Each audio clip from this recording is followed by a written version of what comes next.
Vendredi 1er septembre 2023, Alexia Laroche-Joubert est devenue officiellement la présidente et directrice générale de Banijay France.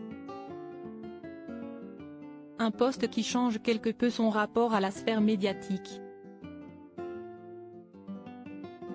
Une amoureuse du divertissement, Alexia Laroche-Joubert est connue auprès du grand public grâce à son rôle de directrice de la Star Academy au début des années 2000.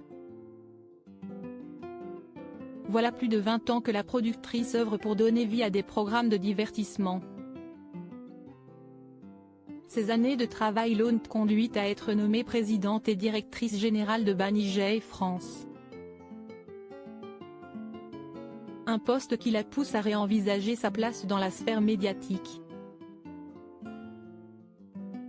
La femme d'affaires va devoir dédier son temps à d'autres missions plus stratégiques.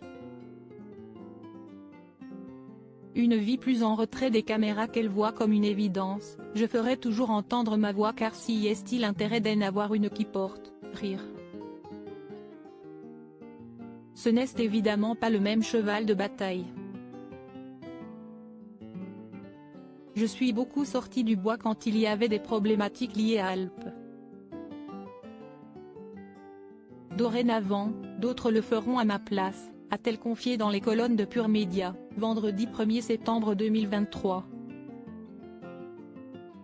Pour elle, prendre la parole dans des médias devra quand même faire partie de son emploi du temps. Il ne faut pas oublier qu'on est une société internationale, indirectement cotée en bourse, donc la prise de parole est très importante aussi pour expliquer à la fois notre philosophie mais aussi notre feuille de route.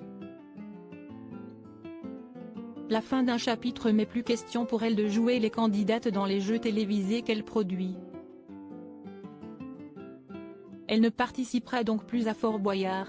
La productrice semble tourner cette page sans regret. Oui, je crois que j'ai assez donné, rire. La médiatisation m'a toujours intéressée quand elle me permettait de m'exprimer et de dire des choses qui étaient liées au contenu que je défendais. Elle ne m'a jamais intéressée pour ma propre exposition.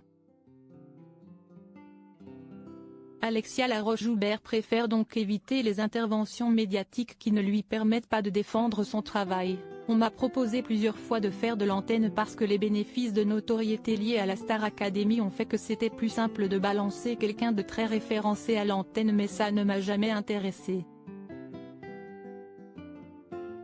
Ce passé de Fort Boyard semble donc tomber sous le sens pour la productrice.